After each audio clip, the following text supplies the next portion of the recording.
Hi, I'm Chris Doyle with the Grand Traverse Bay Underwater Preserve. You know, we get asked all the time, what is it you folks do? Well, our goal is to do a complete inventory of the bay, whether it's something very common like a shipwreck or even a pier structure, or uncommon like a 1970s Ford Pinto or a horse-drawn carriage. We want to document it. So let's take a few minutes now and see just how the preserve discovers, researches, and documents a site.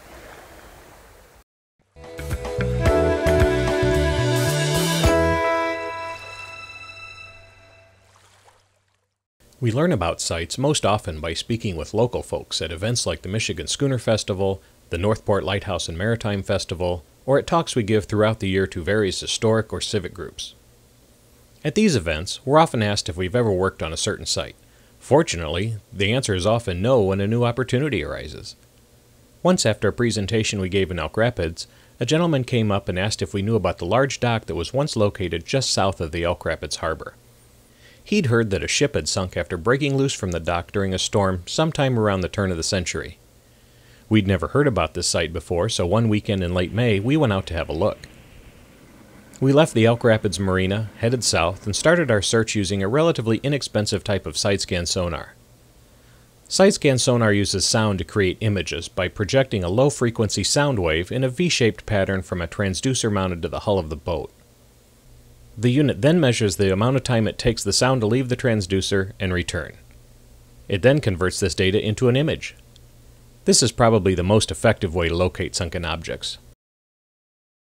We began running a predetermined distance to the south, where we'd then turn around and come back to the north so that the area covered by the sonar would slightly overlap. This is just like mowing your lawn. We got very lucky when not even 10 minutes into our search, a very large object showed up on the screen.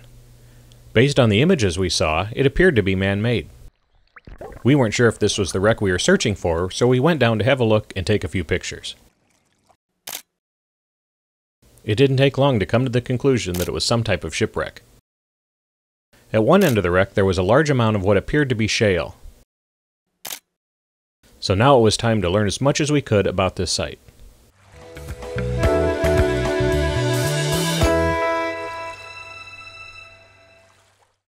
Once a site is discovered, we usually try to find some type of historical record. We'd found a fair amount of documentation on the nearby wreck of the Albatross, but we weren't so lucky this time. However, we were able to find a newspaper story in the Elk Rapids Progress published on October 29, 1903, about a shale scow that had sunk in a storm while tied up at the Elk Rapids Cement Company dock. Using archived weather maps, we discovered that there were 30-mile-an-hour winds from the north that day, so we knew it had been very rough. If it had been full of shale at the time, it was very possible that the waves had swamped the scow. When word got out that we were interested in learning more about the scow, a local cottage owner contacted us and said that he'd used pieces of the wreck for a mantel, coffee table, and had even made a floor lamp from the bowsprit. This was done in the 1970s when shipwreck furniture was popular and well before it was illegal to tamper with shipwrecks in the Great Lakes. Since the wreck was near Elk Rapids, the local history museum was a great place to visit. Elk Rapids is fortunate enough to have a historian like Glenn Newman.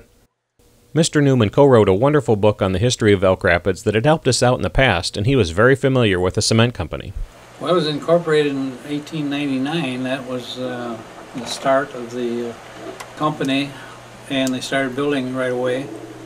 And it took them about 3 years to build, and they were going to get their raw material out of, they was using marl at the time, out of Tobico Lake down south of here, about 4 miles. And that lasted about 2 or 3 years. In about 1905, the whole industry changed from the wet process to what they called the dry process. And the dry process was using the shale, and through their kilns or whatever, grinding, and all that shale had to come down from Bayshore. It's up near Petoskey. We searched further in a couple of libraries, but were never able to positively identify the scow. During previous research, we learned that there were many workboats in the area around the turn of the century. They transported cargo such as lumber, pig iron, and limestone. Most of these were simply workboats with very little documentation. With our research finished, it was time to head back out on the water and take a closer look at the site.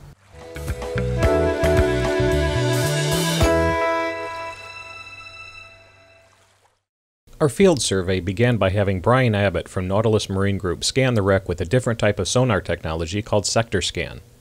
It's often used to assess the condition of bridge pilings and seawalls, as well as for search and recovery. The sonar head is lowered into the water on a tripod and is controlled using a laptop computer on the boat. The head spins 360 degrees and produces an image with much higher resolution than with traditional side-scan sonar. Using the MS-1000 software, we're able to determine the length and width of almost any feature of a site with centimeter accuracy. We wanted to take a closer look at the wreck to see what else we could learn, so we went back in the water to do some diving. Most members of the Grand Traverse Bay Underwater Preserve who work on a site are at least NAS Level 1 certified. The Nautical Archaeology Society of Great Britain, or NAS, trains people to do survey work properly. This ensures that all the work done by the preserve is of very high quality and that the sites aren't disturbed. We compared the measurements from the MS-1000 software with ones obtained using a tape measure and found that they were the same. The wreck is approximately 90 feet long with a 30-foot beam. Most of the decking is gone, but much of the keel and ribs are still intact. These dives enabled us to make sketches and take photographs so that in the future we can draw up a site plan, which we try to do for every survey. Photos are great, but no archaeological survey is complete without a detailed site plan. Now that all of the research and survey is complete, we'll compile all the data into a written report which we'll make available to the Elk Rapids Historical Society as well as on the preserve's website. With this survey finished, it's on to the next site on our list. So there you have it. That's what the Grand Traverse Bay Underwater Preserve is all about. We're a group of people with a sense of adventure, a passion for maritime history, and a desire to know what's in the bay anyway.